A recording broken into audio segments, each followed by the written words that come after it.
1927, at the 5th Solvay Conference on Physics in Brussels, Belgium, a new proposal of mind over matter was admitted to try to resolve inexplicable behaviors on quantum mechanics.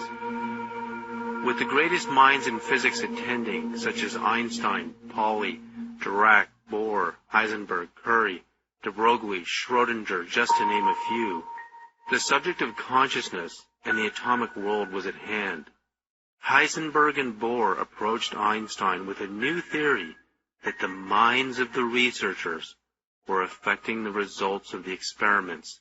The mathematics of predictability were not repeatable and reliable enough to explain what was happening. Einstein could not accept this at first because it violated all mathematical models. Years later, he admitted it was happening. Einstein said, "Anyone who becomes seriously involved in the pursuit of science becomes convinced that there is a spirit manifest in the laws of the universe, a spirit vastly superior to that of man." A spirit is not a mechanical force like gravity, electromagnetism, or the strong and the weak forces. A spirit is consciousness. So for Einstein to have made this great transformation, it can only mean that something convinced him that it was really happening, that the universe is alive, and we are part of it. Did great powers hide the truth about what was discovered at the conference because they knew they could not control us if we knew the secret powers of our minds and collective consciousness? All matter originates and exists only by virtue of a force. We must assume behind this force is the existence of a conscious and intelligent mind. This mind is the matrix of all matter. Max Planck, the father of quantum physics. The secret of mind over matter was known 18 years before the first atomic blast at Trinity Site, New Mexico, July 22, 1945. Our current science cannot handle consciousness. Although some people like to say quantum physics can explain consciousness, the fact of the matter is that physics cannot deal with an experiment where a human being is involved in the loop. This goes back to the way quantum physics was originally built back in the 19-teens and 20s and 30s. Whenever there's a conscious observer present, he causes a collapse of the wave function. Now, the wave function is a mathematical construct that describes the waviness of probabilities of events at the quantum level. And quantum physics is a set of equations that describe how this wave function behaves. When an observer looks at an experiment, he causes a collapse of this wave function. He destroys information. It basically starts the wave function from zero, and things have to start up again. So an observer right now has a chaotic effect in trying to describe or explain what goes on when a person is in the loop. Our physics right now is incomplete. We cannot deal with a consciousness affecting other physical objects in an experiment. We just don't know how to deal with it. So what you find is that most physics experiments keep observers out of the loop. They'll put a scientist outside the box. He gets to look in maybe at the end to see what the results were. But because his consciousness collapses the wave function, they don't let him in. It's like a bull in a china shop. He messes up their predictions, and they don't know how to deal with it. We live in a world today where there's a hierarchy of power. There are very powerful people, and there are people with virtually no power at all. What's very important from a biological understanding is every human being is equally powerful in their creative ability to shape the planet. Well, then you say, well, if everybody is equally powerful, then how did other people gain so much more power? And here's the joke. They didn't gain any power.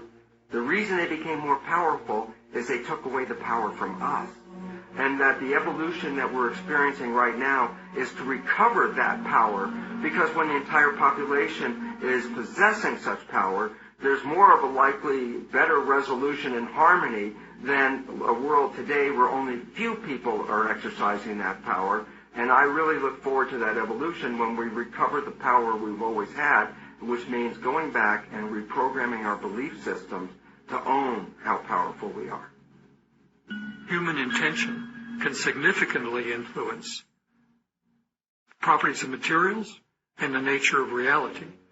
As early as 1957, Professor Hans Eysenck, then chairman of the psychology department at the University of London, wrote a letter insinuating that there was a gigantic conspiracy involving some 30 major universities all over the world and hundreds of highly respected scientists to silence the truth about what we knew about the powers of human consciousness.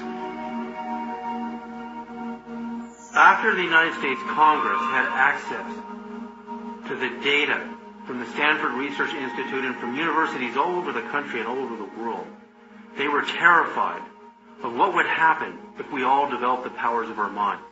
It was clear that we could remote view, we could see into the future and into the past, we could find, missing airplanes and anything you can imagine with our minds. And they actually did a smear campaign with the media to discredit what they had discovered, because they didn't want us to know how powerful our minds really are. What is the language of quantum communication? How does the universe communicate from subatomic particles, wavelets, superstrings, atoms, planets, to stars, galaxies, and all living beings? Is there a communicative symphony happening all the time that remains invisible to our current technology and awareness? What if we understood its secret? Oh my God, we would know how to talk to the Creator, nature, science, and each other, and interstellar civilizations. Are we in communication before we meet in person? How do we as human beings communicate with each other?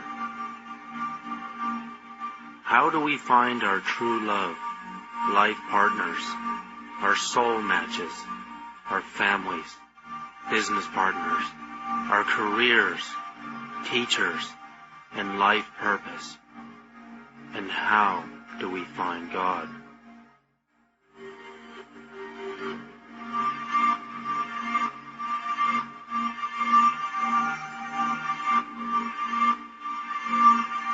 Hey, what's going on? I'm leaving you a message. I'm really starting to get worried that you haven't called me back. And I guess, you're not leaving me much of a choice. I'm going to go ahead and tell you what I've been needing to tell you via voicemail, even though it makes me very uncomfortable to do that. Yeah, heart disease, the body is not a separate entity, all its different parts just acting alone. There's a mind-body interaction that has a lot to do with the development of disease in general. I just wanted to let you know that I can barely live without you. I was paralyzed a couple of days ago, and I don't know. I've never really had the courage to tell you that you're the one for me and I can't live without you. Stress on the brain will cause output of energy into the body that affects all your organs. It seems that some people have the propensity to discharge brain stress into various parts of their body. And certain people channel their distress into usually one place. Ironic. Some people get back pain from stress. Some people get chest pains from stress. Some people get ulcers from stress. Some people get upper neck and headaches from stress. This is all channeled energy and distress from the brain going to various parts of the body and manifesting as physical findings and signs from essentially brain stress being channeled elsewhere. Because the brain, I think, has only a certain capacity to hold on to nervous energy, then it has to discharge it into the body. So there's a definite mind-body connection. A lot of people channel their stress into their heart, and we know that stress and adrenaline that's produced by stress goes into the heart and can affect the heart in an adverse way that can create abnormal heart rhythms, spasm of the arteries of the heart, and clogging up of the arteries of the heart due to adrenaline causing platelets, which are the blood clotting material in the body, to coagulate. Adrenaline does all that, and in addition to spasm of the arteries. You see, the heart is an electrical organ. It produces by far the strongest source of bioelectricity in our body, up to 40 to 60 times stronger than the second most powerful source, which is the brain. This electrical energy travels through every single cell in our body and, in a sense, kind of binds the cells together. It's strong enough that it even can be detected outside the body, out into space, beyond the skin. It's not an aura that we're measuring when we do this, or anything like subtle energy. What it is very measurable electromagnetic energy, much like radio waves. And what we found is that the heart produces an electromagnetic field that surrounds our entire body in 360 degrees. And that it can be detected about 3 to 4 feet with magnetometers outside the body. Researchers at the Manager Clinic in Kansas say they've detected it 10 to 12 feet. So regardless of how far it goes, what's interesting is that we produce this electromagnetic field that can be detected, that can be measured with sensitive mainstream medical equipment. The human nervous system is an electrical energy system where positive and negative ions flow. We can even measure the surface electrical activity of the body at the fingertips using a simple voltage meter in the millivolt setting. Most human beings have far less than 1 volt total, regardless of where we measure along the body. The numbers oscillate due to the numerous electrical pulses in our nervous system. Testing hundreds of individuals, our study has shown that everyone has different voltages at different moments in their lives. Children tend to test around 1/4 of a volt, while adults can range anywhere between 0.5 and 30/100ths of a volt. If we are less than a 1.5 volt battery, how can we broadcast a powerful energy signature? And how can we hear a message that is meant for us? The greatest mind control experiment the government ever did on us is tell us that our minds are not powerful. In the year 2009, I conducted hundreds of voltmeter tests on the human nervous system from age groups from, literally children to teenagers to middle years and to elderly years. I found that all human beings have different millivolt ranges in their nervous system. Our nervous system runs positive and negative ions throughout our body, through our hands and our feet and our chest. Our entire body is being energized by the central nervous system and the autonomic nervous system. People who have medical conditions such as severe depression or nervous system disorders such as MS have millivolt ranges that go between somewhere around 5 and maybe 9 millivolts. Now, to give you a comparison, the average person ranges between 50 or maybe even 30 and 100 millivolts. That's the average person in the average state of consciousness. A millivolt is 1/1000th of a volt. So our body is running between maybe, 30 and 100 millivolts optimally. That's when we're really in our optimal range. If there was a way to raise the human body voltage, which is the electricity in our nervous system, to higher levels, that super athletes train to get their nervous systems up to 2 full volts per cell, which is 2,000 millivolts. what will happen to our consciousness? Will it be easier for us to project our thoughts to cooperatively affect our reality? Will it be easier for us to apply a stronger signal to the law of attraction? Think of a radio. You're trying to listen to your favorite song on the radio, and you can barely hear it because your radio doesn't have enough power.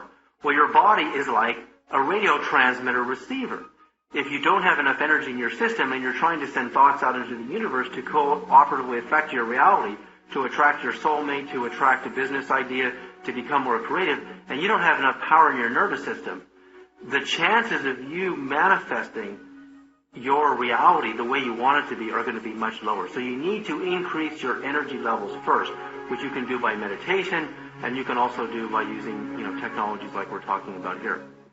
Doing a simple experiment, when we get a weak signal on the radio and we place our hands on the antenna, the signal, mysterious, that receives messages from the beyond. Our future soul match might be trying to broadcast us a message, but if we are not tuned, we will not hear what they are trying to tell us. You either need more power or a more finely tuned radio. Did the ancient stone builders know the secret healing powers of spiritual vibration, stone technology? Did they know that stones and crystals could hold memory? At the University of California at Stanford in 1993, scientists were able to store a movie of a hummingbird in 3 dimensions and a separate movie of the Mona Lisa painting inside of a crystal and get it to stay there. If that sounds impossible to you, this is an ordinary sheet of plastic. It's called a DVD. And all it is plastic with a mirror, shiny coating on the bottom. A laser bounces through that sheet of plastic, bounces off the mirror coating on the bottom, and sends back the information, a movie, a song, your computer files, whatever you want to store in it, to retrieve it so that you can see pictures, you can hear songs, you can hear voices, and you can see photographs and all of your data files in ordinary plastic. Now I'll give you an example here of what we have. This is stone technology. It's in the same shape as the universe, which is a toroid. It's actually the same shape as the Earth's magnetic field and the same shape as the human eye and the iris. And what we do is we send these stone pendants, which you can wear around your neck and hold in your hands. We send them into a series of 5 quantum energy generators, and we charge them with tachyon energy, which is faster than light energy. And the frequency vibrations of the tree of life and the frequency vibration of the NASA actual sound of the sun. So basically, like little miniature hard drives, we found a way to trap, just like a DVD does, traps a movie or a song. We can trap the healing vibrations of the universe in a stone. Then what we did is we tested people. Hundreds and hundreds of people were tested, wearing the pendant, holding it with the left and the right fingers. And we could clearly find, within seconds, the human body voltage would come to much higher levels. While these amazing stone pendants can raise your vibration, scientifically demonstrated, could this increased energy be applied to broadcasting our thoughts and true intentions, giving us a stronger signal? Super athletes and psychics and healers and telepaths have much higher body voltage than the average person. Dr. William Tiller conducted human voltage studies on human beings who were Qigong masters or healers, demonstrating extrasensory abilities. 50 to 100 millivolts is natural. If you put electrodes on the ear, which is a norm for the body in physiological tests, then you're talking about a few millivolts. But if you're working with a healer, as we did some experiments, copper wall experiments with Elmer Green and I did this back in the 70s, then the healer, you can measure body voltages on the walls, and we found that a healer could increase the body voltage on a wall, reflected, of course, from the body or received by transmission from the body 25 volts, 50 volts, 100 volts, 250 volts. We have been able to get signatures of that size. And basically I was very interested in that, and I created a theoretical model that what happens when a healer is projecting healing to someone, that at some place in the body there is a site where the action occurs to bring about this transmission of energy. And when I looked at Elmer's data, he had 5 pieces of experimental data. He had the voltage on the ear, and he had voltage on 4 walls. 1 up front, 1 behind, 1 above, 1 below. So 5 equations and 5 unknowns it should solve. And so I solved those equations, and I found that for this particular healer, the source, the primary source, was the Dantian point, just below the belly button. Is our bioconsciousness likened to a living computer system, having its own power supply, memory, feelings, and the ability to transmit information? Well, imagine that you yourself have been designed, evolved, to be the most positively brilliant quantum-level computer processor, solution generator, ever evolved, designed, devised on planet Earth. The huge problem is that over the course of us growing up, most of us have taken on a whole series of computer viruses. So imagine that within yourself you might have as many as 100 major viruses, which are clogging the ability of that computer to function at its most brilliant levels. But on the other hand, imagine if you could learn to clear that processor to the point where it would begin to totally hum, in tune with the quantum field, at such a level of openness and vibratory awareness that it would actually begin to function at the level that it was truly designed to function at. What we found is that the frequencies in that field, the electromagnetic energy and the frequencies that are in the radiation from the heart, actually change depending upon what we are feeling. Our emotional state influences changes in that electromagnetic signature. For instance, if we're feeling a strong negative emotion like anger or frustration, it creates what researchers call an incoherent spectra in that electromagnetic field. Lots of different frequencies fighting for power. The pattern looks very jagged and irregular, kind of like you'd see if you were looking at a pattern of an earthquake. And we see that kind of electromagnetic signature again when people are feeling these negative emotions. The good news is that we see a completely different kind of feel when people are feeling positive emotions. Really heart-based emotions, emotions that have long been metaphorically associated with heart. For instance, if we're feeling real genuine appreciation or sincere care or real compassion, what we see in that field is what's called a harmonic spectrum. The frequencies are now working together. They create what's called a harmonic sequence. They're not fighting for power, they're supporting one another. And all of these changes occur because of what we do as human beings. The emotional qualities that we are bringing to life affect that field. Now you take that a step further. The field surrounds us in 360 degrees. We're broadcasting that energy, first of all, to our own bodies, but we're also sending it out into space. So in a sense, we are communicating our emotions through an electromagnetic field produced by the heart. So there's a lot more research to be done on this because now we've moved beyond biology into physics. Now we're into electromagnetic fields. How do these fields affect one another? How do they affect each other? These are all interesting questions that we have ongoing research to come up with definitive answers for.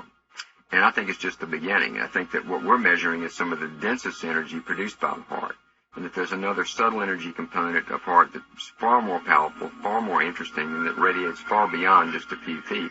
And all that will be discovered in the next few years. Of all the energy centers of the body, the heart center produces the strongest signal. With heart disease being the world's #1 cause of death, and the heart center being the main broadcast power center of the body, we have to nurture and respect it as if our lives depend on it. If we intend to send out a signal to attract a response, and our central power source is damaged, we will be sending out a weak signal. And the question is, do the magnetic laws of attraction hear a weak signal? While we are living at one location on the earth, and the people we want to meet may be in another, how can we communicate with our future soul matches through the field? Well, the most important thing is doing soul work, meaning putting your soul into the conscious field where your soulmate soul can find yours. And that doesn't have to do with outward things so much as it has to do with accessing your soul. And a lot of us, that can be confusing because we may think our emotions are our soul. But usually our emotions are tied into, past issues and psychological triggers. So that's not what I'm talking about. I'm talking about nurturing your soul in some way on a daily basis, or bringing it out, finding ways that will trigger it so that it expands outside of your aura and into the conscious field where you would have other souls. And that creates a line of communication or a signal so that the other soul, when they're in that field as well, will recognize you. And then ultimately you'll meet physically. But in order to meet your soul mate, we are talking about a spiritual soul bond. We're not talking about bonding on a personality level or a cultural, social, or religious level. It's all about the soul bond. So you need to be doing soul work on a regular basis to bring that intention out there. The field is the sole governing agency of the particle. What he meant by that is the field, the invisible forces, are the sole governing agency of the particle, matter. So it says human beings as physical matter are actually governed and shaped by the field. And this is what we're beginning to learn. Reading the field is very important for our survival. The human body has an aura of electromagnetic light energy that radiates far beyond the boundaries of our physical body. Doing another simple experiment with our radio antenna, we can see that a weak or static radio station comes in more clearly just as our hand comes near the antenna without even touching it. Arizona Senate Democrats pleased that President Barack Obama will be in Phoenix next week to speak about the economic stimulus plan. Minority Leader Jorge Garcia of Tucson says the emergency funds will hopefully offset spending cuts that the Republican-controlled legislature are imposing to balance the state budget. It would put a lot more money into Arizona's economy. This is simple scientific proof that our field is interacting with the field of the radio waves at a distance. Our consciousness transmits information into the field, but how powerful are our thoughts and feelings? It's important to clear your field so that you are creating a very intentional signal. By that, one of the things is not dating or having flings, not holding on to semi-relationships that have your foot in, one foot in and one foot out. You want to clear all of that because that will actually create confusion in the line of communication. It'll make it like static. And it will also bring people around you that can misguide you, or you may think that they're the ones, but it'll be confusing you because you're sending mixed messages. So they may be partially what you want, but they're not in fact your true soulmate because you're sending out mixed messages about what you want. So it's vital to clear your space on that level. If you're looking for an intimate soulmate relationship, totally clear that space and make it open and available to actually find the true soulmate that you're looking for.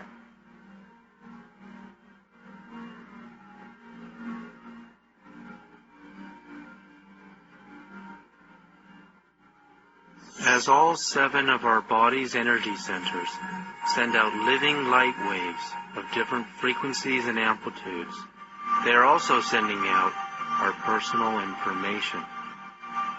This means our inner spiritual architecture represents a personal signature of our knowledge, experiences, desires, feelings, true intentions, and deepest thoughts. This signature will be met with a response, whether we are conscious of it or not.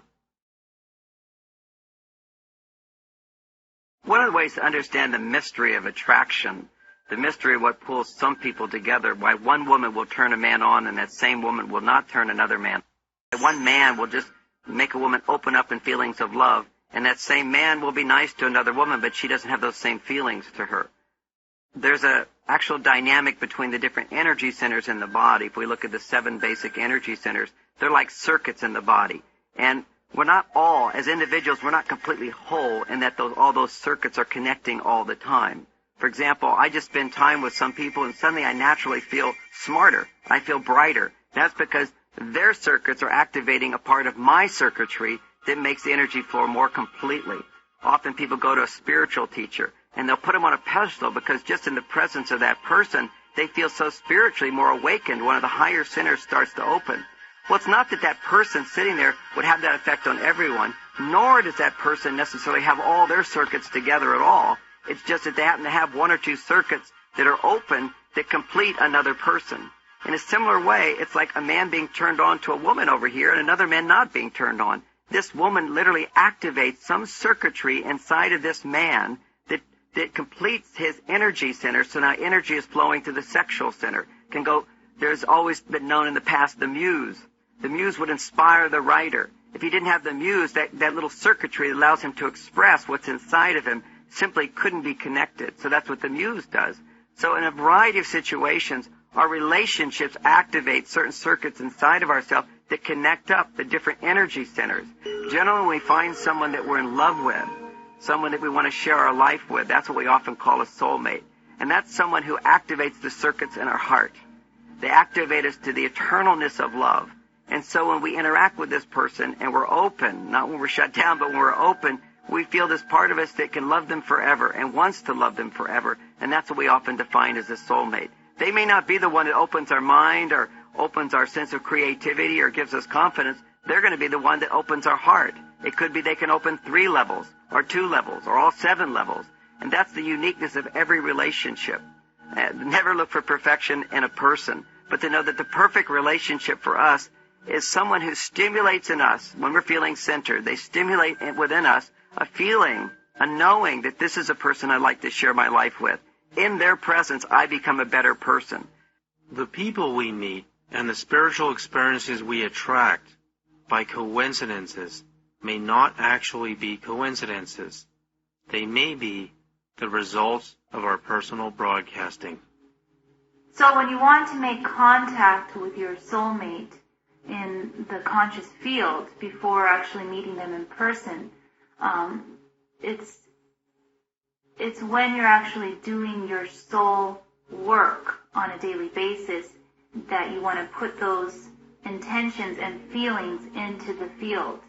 What I mean is, like during meditation or prayer, you want to put the feeling tone of wanting to meet your soulmate into that space.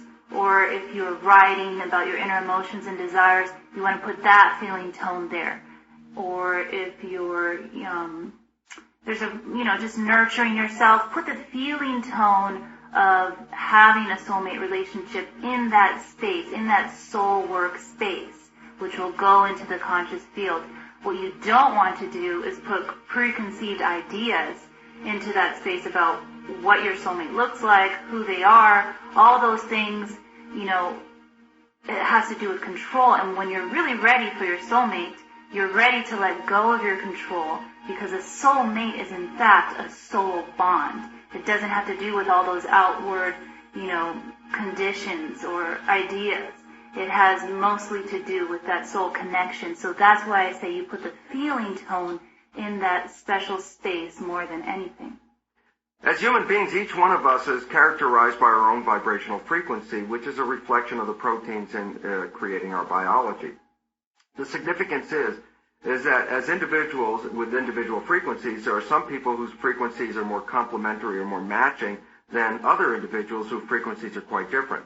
The relevance to this is that matching frequencies or complementary frequencies interact with each other and actually, in the terms of physics, interfere with each other.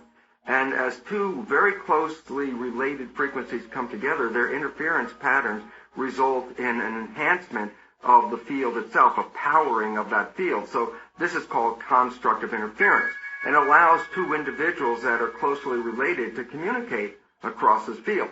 The most characteristic and easily understood communication is that it usually occurs between a mother and her child, which are, of course, very much connected to each other. And in fact, the child has cells from the mother in it because of the developmental processes that occur during fetal development.